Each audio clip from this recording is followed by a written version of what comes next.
दोस्तों नमस्कार, मैं ललन कुमार। अरे कौन ये तुम्हारा नाम रख दिया है जी ललन? ये कोई नाम है? इसमें ना कोई रस है, ना आनंद है, ना अट्रैक्शन है। अरे तो क्या हुआ? मेन है कि मेरा जब नामांकन हो रहा था तो मुझे होश कहाँ था? अब मुझसे किसी ने पूछा भी नहीं तो मैं उसी टाइम एक दो शायरी चिपका देता। जानते हैं दोस्त, आपका नाम क्या है दैट डजंट मैटर। आपका नाम रखने वालों ने तो आपको एक शब्द दिया, इस शब्द को नाम बनाना आपका काम है। आखिर कब शुरू करोगे अपने नाम को नाम बनाना? वैसे आपका अगर 1 लाइक मिल जाए तो मैं भी अपने नाम को नाम बना दूं। क्या ख्याल है जनाब?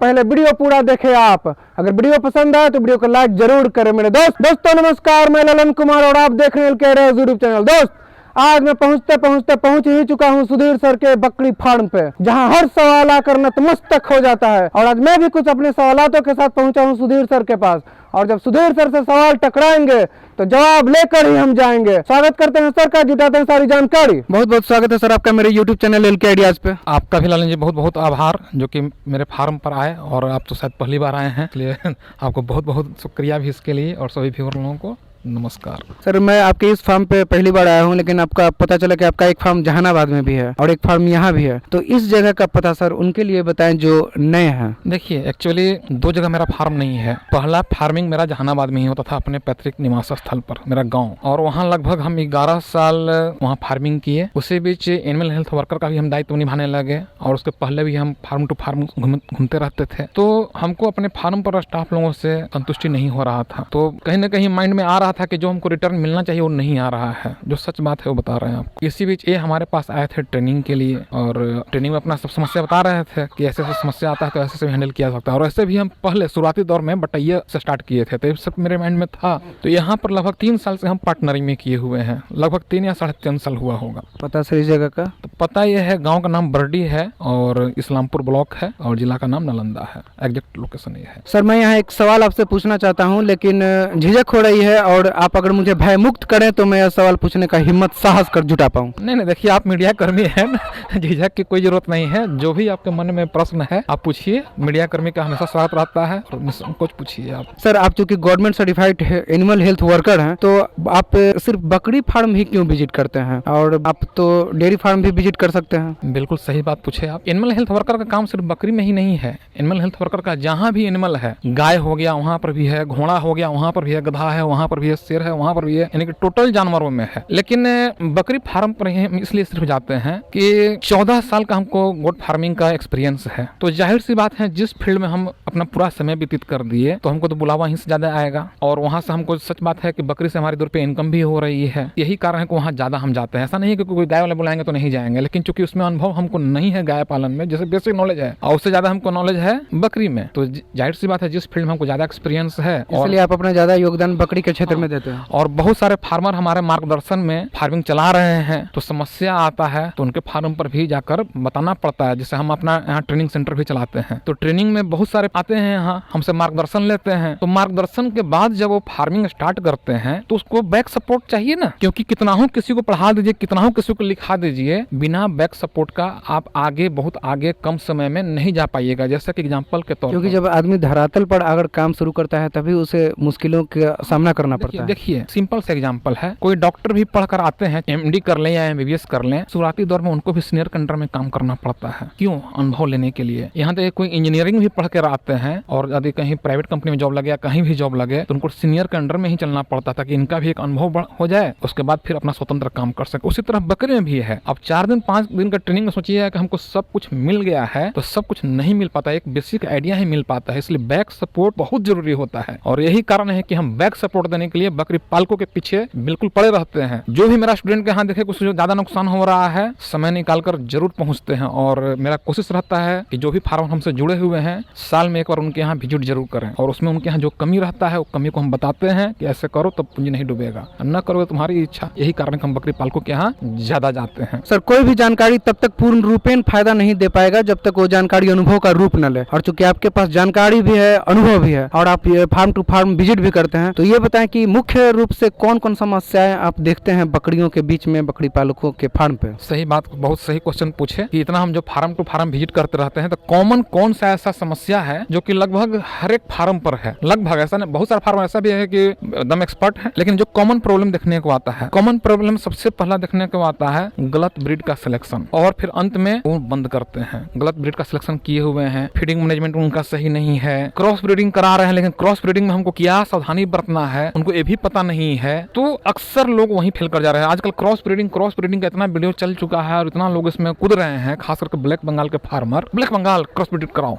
तो सिर्फ सुन लेने से यूट्यूब पर नहीं करना चाहिए। आपके नज़र से क्रॉस ब्रीडिंग का क्या खामियां हैं? क्रॉस ब्रीडिंग का खामी नहीं है ये। जो लोग देखिए, क्रॉस ब्रीडिंग का एक खामी यही होता है कि नस्ल खराब होता है, वो तो अलग चीज हो गया कि नस्ल खराब हो रहा है, लेकिन तत्कालिक फायदा भी हो जाता है। हम हालांकि प्रचार नहीं करते हैं क्रॉस ब्रीडिंग कराने का, वो अलग बात है कि हम खुद अपना कराते हैं। तत्कालिक फायदा में क्या आता है सर? तत्कालिक फायदा में यही होगा कि यदि मान लीजिए कि आपकी बकरी छोटी कद की है और उसे थोड़ा सा बड़ा नस्ल वाला, चाहे थोड़ा सा बड़ा बकरा है, क्रॉस कराते हैं, तो जो उसका आने वाला जो संतान होगा या बच्चा होगा, तो जो कमी उसके माँ में है वो कमी दूर होने का चांस रहेगा। जैसे कि एग्जांपल के तौर पर मान लीजिए कि ब्लैक बंगाल की बकरी छोटी है, ठीक, और उससे बड़ा नस्ल हल्का सा बर्बरी होता है, यदि उससे आप क्रॉस कराते हैं तो ब्लैक बंगाल का जो भी बच्चा आएगा, यदि 10% भी उसमें अंश आया, 15% भी अंश आया बाप का, तो उसका बॉडी का ग्रोथ तेजी से होगा। यदि सिरोही, आपकी बकरी सिरोही से क्रॉस कराने लायक है और सिरोही से कराते हैं तो बॉडी वेट और तेजी से बढ़ता है। इतना ही नहीं, और क्या होगा, ब्लैक बंगाल की बकरी में मुश्किल से अपना बच्चा के लिए ही सफिशिएंट दूध रहता है। और आप क्रॉस करा दिए, मान लीजिए बर्बरी से कराए हुए हैं, सिरोही से कराए हुए हैं, तो बर्बरी और सिरोही जो ब्रीड है दुधारू है, तो उसकी जो भी पठिया आएगी, जब वो माँ बनेगी तो उसमें कुछ न कुछ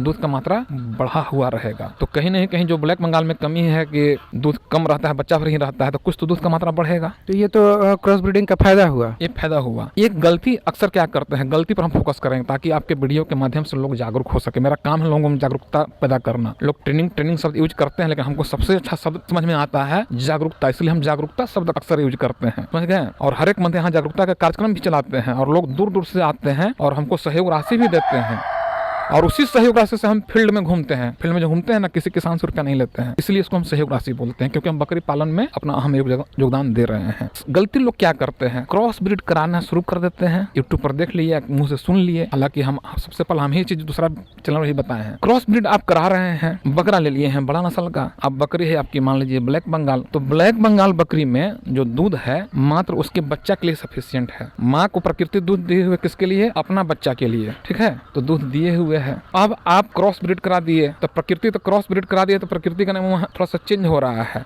अब जो भी बच्चा आएगा, अब वो ब्लैक बंगाल का बच्चा नहीं है, कुछ ना कुछ बड़ा साइज का बच्चा आएगा। जब बड़ा साइज का बच्चा आएगा तो पेट भी बड़ा रहेगा, जो पेट बड़ा रहेगा तो अपने माँ से जितना दूध उसको मिलेगा, पेट बड़ा रहेगा तो भूख भी बड़ा रहेगा। हाँ, भूख भी बड़ा रहेगा, तो उसको अपने माँ से जो दूध मिलेगा उससे उसका पेट नहीं भरेगा और वो बच्चा कुपोषित हो जाएगा। इस तरह से तो कह सकते हैं कि ये क्रॉस ब्रीडिंग का सबसे बड़ा खामी है। क्रॉस ब्रीडिंग खामी नहीं है, लोगों की खामी है, जागरूकता की कमी है। यदि जागरूक रहेंगे तो दूध का व्यवस्था करेंगे। कुछ लोग करते हैं क्या, दूध पेट न भर रहा है तो गाय भैंस का दूध पिलाओ, तो गाय भैंस का दूध से अपेक्षित ग्रोथ नहीं मिल पाता है जो बकरी के दूध से मिलता है। तो उसमें हम अपने ट्रेनिंग में या जागरूकता कार्यक्रम में लोगों को हम बताते हैं कि यदि इस टाइप से आप काम कर रहे हैं तो कुछ दुधारू नस्ल की बकरियां आप रख लीजिए, जब दूध की कमी हो भरपाई के लिए, हाँ भरपाई के लिए, या आप गलत ब्लैक बंगाल नस्ल खरीद लिए हैं जिसमें दूध न हो रहा हो, तो आप उस दुधारू नस्ल की बकरी से बच्चा को पिलाइए, तब आपकी बकरी सर्वाइव करेगी। सबसे बड़ा चीज ये होता है। तो हम लोगों को बताते हैं, जो भी हमारे स्टूडेंट है इस टाइप से काम करते हैं। कुछ लोग आ जाते हैं ऐसे गलत प्रवृत्ति वाले के, यहाँ से पढ़ के गए वहाँ कुछ नहीं कर रहे हैं, फेल होते हैं। ऐसा ही मान लीजिए कि कोई घोर के तो पिलाएगा नहीं, चाहे कोई भी ट्रेनर हो, ये सब चीज होता है। एक चीज और देखने में आया है, थोड़ा सा जागरूक कर देते हैं आपके वीडियो के माध्यम से। जो बकरी पालक होंगे धैर्य से सुनेंगे, जो मजा लेने वाले तो स्किप करके भागेंगे, वो उस पर ध्यान न दीजिएगा कि जब क्रॉस ब्रीड करा रहे हैं, बच्चा का पेट बड़ा आ गया है तो भर नहीं पा रहा है, वो तो कुपोषित हो रहा है, उसका इम्यून पावर कमजोर हो रहा है, और ठंड के मौसम में यदि सही डाइट नहीं दीजिएगा तो बकरी का ज्यादा एनर्जी ठंड से लड़ने में चला जाता है, तो दूध और कम हो जाता है। इसी तरह का समस्या उमस लगन में भी होता है, बकरियां स्ट्रेस में आती है और उसमें भी दूध कम हो जाता है। तो एक तो ऐसे हूँ, बच्चा का पेट नहीं भर रहा था पहले, और ठंड में और दूध कम हो गया, उमस लगन में और दूध कम हो गया, तो बच्चा का पेट और नहीं भरता है, इसलिए मृत्यु दर उस वक्त बढ़ जाता है। लेकिन जो हम बताए यदि इस तरह की सावधानी बरता जाए तो नहीं होता है। वैसे सर ये फार्म कितने एरिया में बना हुआ है? ये लगभग 24 कट्ठा में बना हुआ है। 24 कट्ठा में। तो यहाँ पर किस किस नस्ल की बकरियां आप रखे हुए हैं सर? देखिए, मेरा मेन बेस ब्लैक बंगाल है, और ऐसे नस्ल पूछिए कौन कौन सा बेस, तो वो हो गया खिचड़ी पड़ोस यहाँ पर है, क्रॉस ब्लैक बंगाल भी है, क्रॉस बर्बरी भी है, कुछ बर्बरी भी है। खिचड़ी पड़ोस इस रूप में मेरे यहाँ हो जाता है कि अगल बगल के गाँव के जो भी फार्मर कहीं बाहर से दूसरा नस्ल की बकरी खरीद कर लाते हैं, उनसे जब कंट्रोल में नहीं होता है और लोग यहाँ के मौसम में शूट नहीं करवा पाते हैं, तो यहाँ ये भी व्यवस्था दिया गया है, यदि आपसे शूट ना हो रहा है तो आप बकरी को यहाँ लाइए, यहाँ से आपको सब यहाँ के वातावरण में सेट कर आपको फिर बकरी लौटा दिया जाएगा। लेकिन उसका कुछ यहाँ चार्ज लिया जाता है। एक तरह से कहा जाए कि ये बकरियों का हॉस्पिटल है। शूट करने का हॉस्पिटल है, यहाँ के वातावरण में सेट करने वाला।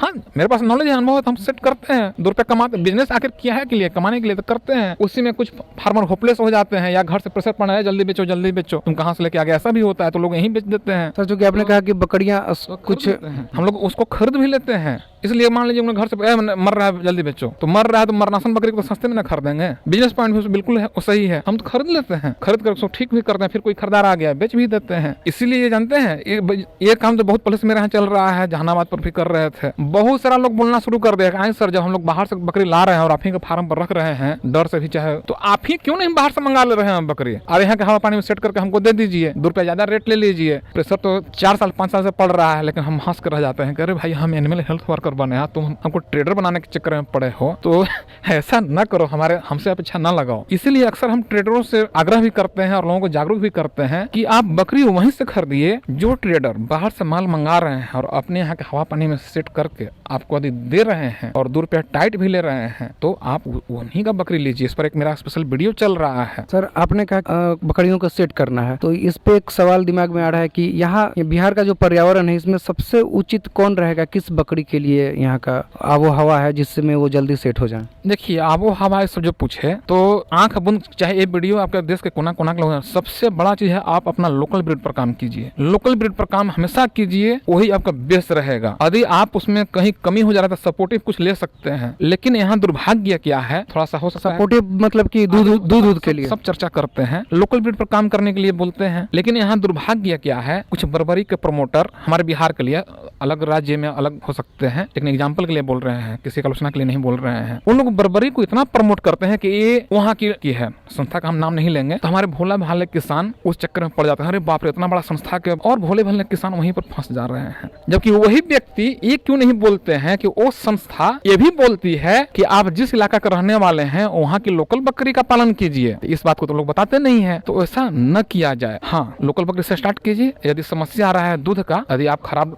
लोकल बकरी खरीद ले रहे हैं या क्रॉस ब्रीड का पालन कर रहे हैं, क्रॉस ब्रीडिंग करवा रहे हैं और बच्चा को दूध का पेट न भर रहा है, उसके लिए आप दुधारू नस्ल आप रखिए, बाहरी रखिए, जैसे हमारे यहाँ ब्लैक बंगाल पाया जाता है। और आप जैसा कि बताया क्रॉस ब्रीड कराते हैं, बच्चा बड़ा आता है तो पेट नहीं भर रहा है, तो आप सपोर्टिव के लिए रख लीजिए, या शौकीनी का मार्केटिंग करना चाहते हैं उसका भी रख लीजिए, उस तरह से आप कर सकते हैं। सर, आपने कहा कि लोकल बकरियां, क्षेत्रीय बकरियां, तो इसका मतलब क्या ये समझा जाए आपके दृष्टिकोण से कि बर्बरी बकरी अनुपयोगी है क्या बिहार के लिए? नहीं, बर्बरी अनुपयोगी नहीं है। अनुपयोगी में सोच जाता है कि क्या बिल्कुल बिहार के लिए कोई काम का नहीं, ऐसा नहीं है। बर्बरी का अनुपयोगी बिल्कुल नहीं बोला जा सकता है। इसलिए नहीं बोला जा सकता है कि जैसा कि थोड़ा देर पहले अभी हम बताया कि जहाँ क्रॉस ब्रीडिंग लोग कराते हैं और बड़ा नस्ल का बकरा रख लेते हैं और ब्लैक बंगाल की बकरी है, तो बच्चा का जब बड़ा आता है तो उसका पेट उसके माँ के दूध से नहीं भर पा रहा है। एक कॉमन समस्या हम देखे हैं। तो वहाँ पर तो कोई ना कोई दुधारू नस्ल की बकरी आपको रखना पड़ेगा, क्योंकि ये भी अनुभव मेरा है कि गाय भैंस से दूध पिलाने से बच तो जाती है, लेकिन वो ग्रोथ नहीं मिल पाता है। तो क्यों नहीं दुधारू नस्ल की बकरी आप रख लें। और दुधारू नस्ल की बकरी जो है उसमें बर्बरी बिहार में बहुत यही अच्छी है, सुटेबल है। तो इसलिए अनुपयोगी बिल्कुल नहीं है। उपयोग एक बताए ना, एक उपयोग एक कर सकते हैं, या जहाँ शौकीनी का मार्केट है उसके लिए भी उपयोगी है। एक और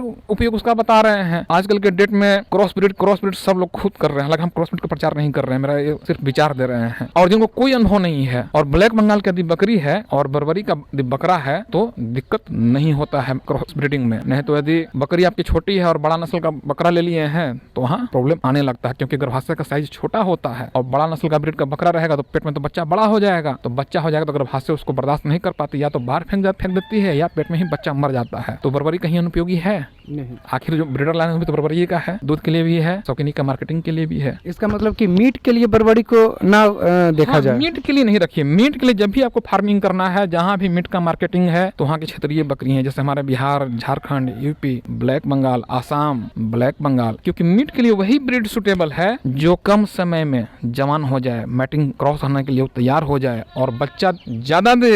एक ब्लैक बंगाल का बच्चा जन्म लेने के कितने दिन के बाद बिकने के लिए तैयार हो जाता है और उस समय उसे बेचे जिससे कि कुछ प्रॉफिट हो जाए, उसका जितना खर्चा है उससे डबल मिल जाए? ये बहुत सही क्वेश्चन पूछे हैं। इसमें भी किसान फेलर हो जाते हैं। अक्सर किसान लोग क्या करते हैं ना, 4 महीना का बेवक्त बेच देते हैं। हाँ, बेवक्त नहीं, इस पर हम उम्र की बात बताने जा रहे हैं कि बहुत ध्यान से सुनिएगा और व्यूअर लोग से भी आग्रह है कि जो कर रहे होंगे वैसा ही पालन करें। ऐसे ब्लैक बंगाल का जो ग्रोथ होता है धीरे धीरे अपना बढ़ रहा है, डेली बिल्कुल स्वस्थ है, संतुलित डाइट दे रहे हैं और अच्छी कदकाठी की है तो एवरेज 40-45 ग्राम प्रतिदिन बढ़ती है। तो इस किताबी विद्या पर न जाइए। होता क्या है, जितना आप खाना खिला रहे हैं उस हिसाब से ग्रोथ कितना हो रहा है। तो जितना आप खाना खिला रहे हैं उस हिसाब से ग्रोथ 6 महीना के बाद तेजी से होना शुरू होता है। यानी कि जितना आप खाना खिलाए तो इधर जो ग्रोथ रेट हो रहा है, खाना खर्चा उतने गिर रहा है, अनुपात में बता रहे हैं। तो 6 महीना से लेकर 10 महीना तक ग्रोथ रेट हाई रहता है। तो ग्रोथ रेट जब हाई है तो कोशिश कीजिए कि 6 महीना से नीचे न बेचिए। सर, जो भी लोग इस वीडियो को देख रहे होंगे वो प्रभावित होंगे इस वीडियो से कि बकरी पालन के क्षेत्र में आए या फिर बकरी पालन से जुड़े, तो उनके दिमाग में 2 प्रश्न उठेगा। पहला कि किस बकरी से करें। तो चलिए, किस बकरी से करें तो वो आपने इस वीडियो के माध्यम से क्लियर कर दिया कि अगर आप बिहार के हैं तो ब्लैक बंगाल से शुरू करें। दूसरा प्रश्न ये उठता है कि बकरी खरीदे ले तो कहाँ से लें। तो चूंकि आपका यहाँ फार्म है और आप यहाँ बकरियां रखते भी हैं, कोई अगर आपसे बकरी लेना चाहे तो आप उन्हें बकरी मुहैया करा सकते हैं। देखिए, पहला चीज तो हमारे यहाँ क्रॉस ब्रीड पर काम होता है और आजकल के डेट में क्रॉस ब्रीड का आदि पालन करते हैं, जिससे यहाँ से जो बच्चा ले जाएंगे क्रॉस ब्रीड वाला, चाहे उसकी जवान हो गई है, उसमें दूध की कमी नहीं रहेगा, इसलिए उसका बहुत ज्यादा डिमांड है। तो हमारे यहाँ सेलिंग का कोई समस्या नहीं है। आप डिमांड उपलब्ध कराने की जो बात की है, तो भाई हम ट्रेडर नहीं, यदि हमारे यहाँ उपलब्ध रहा तो हमारे फार्म से मिलेगा, और यदि उपलब्ध नहीं रहा तो और भी जो हमसे जुड़े हुए हैं फार्मर, जो किसान जुड़े हुए हैं, खासकर मेरा जो स्टूडेंट है, हम अपना स्टूडेंट को ही प्रमोट करते हैं। क्योंकि लोग चाहेंगे कि अगर आपके देख रेख में बकरी खरीदा जाए तो ज्यादा चांसेस है कि बकरियां अच्छी मिलेंगे। तो ठीक है, जिनका विश्वास मेरे ऊपर रहेगा तो हम अपने स्टूडेंट के ऊपर विश्वास करते हैं कि वो हमारे यहाँ से ट्रेंड है, वो अच्छा पालन कर रहा होगा, और हम अपने स्टूडेंट का बीच में चेक भी करते रहते हैं। तो हम वहाँ का नंबर प्रोवाइड करवा सकते हैं। लेकिन साथ ही साथ एक आग्रह ये भी करेंगे, सब लोगों से आग्रह है कि बकरी खरीद बिक्री के लिए फोन न करें, व्हाट्सएप करें, पूरा एड्रेस देकर करें। एक बार फिर से हाथ जोड़ेंगे कि कृपया व्हाट्सएप ही करें, मैक्सिमम यूज प्लीज व्हाट्सएप। बहुत बहुत धन्यवाद सर जानकारी देने के लिए, और उम्मीद है, आशा है और आपसे विनती है कि आप जिस तरह से लगे हुए हैं बकरी पालन के क्षेत्र में उसी तरह से लगे रहें और लोगों को सही मार्ग दिशा दें। बिल्कुल ललन जी, हम बिल्कुल लगे हुए थे। आपके यहाँ आने से पहले भी, इस कड़ाके के ठंड में भी आप मेरा वीडियो देखे होंगे कि फार्म टू फार्म विजिट करते रहे, क्योंकि ठंड के मौसम में भी ज्यादा ही बकरी, सब लोग जानते हैं कि ठंड के मौसम बकरी का सबसे बड़ा दुश्मन है। मतलब कि अगर ठंड के मौसम में अगर बकरियों को बचा लिए तो आप अपना बिजनेस बचा लिए। तो बहुत ज्यादा कॉल भी आता था जब हम ठंड के मौसम में घूमते रहे, अब तो ठंड खत्म होने का गार पर है, और फार्म ही पार्टनर में इसीलिए कर दिए हैं कि हम यहाँ से फ्री हो जाएं और फार्म टू फार्म घूमें, किसानों की सेवा करते रहें, और भगवान हमको इतना जरूर शक्ति दें कि कभी हमारा पैर इस फील्ड में रुके नहीं, पैर निरंतर चलते रहे। दोस्त, अगर वीडियो में दी गई जानकारी अच्छी लगी हो तो प्लीज वीडियो को जरूर लाइक करें। और अब मुझे निकलना होगा कहाँ, वहाँ दूसरे फार्म पे जहाँ की बकरियां मुझे बुला रही हैं जानकारियां जुटाने के लिए। मिलता हूँ अगले वीडियो में, तब तक के लिए जय हिंद, धन्यवाद।